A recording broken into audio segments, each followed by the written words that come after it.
Welcome to Man Does Tech, where I solve the problems you didn't even know you had. You begin by confirming you have the administrator account on the device and that the OS is up to date. This avoids unexpected menu differences. Once done, gather the child's account info and the devices you'll manage, because settings often apply per device. Make sure a screen lock is active for secure changes.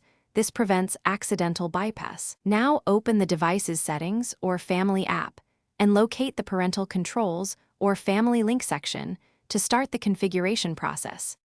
You next create or link the child profile and pick age-appropriate defaults, since these presets speed the process but may need tweaking. Then set app limits and content filters. Choose strict filtering for younger users and review more granular controls for older kids, because context matters. Once those are set, schedule daily screen time and downtime windows to enforce routines. Make sure to apply rules to each listed device, since policies sometimes don't cascade automatically across platforms.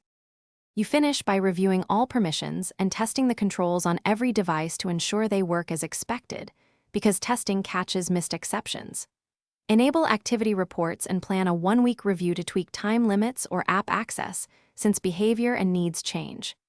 If a control fails, first reboot the device, relink the child account, and confirm both apps and OS are updated. These 3 steps resolve most issues. Otherwise, reset settings and repeat the linking process. Thanks for watching.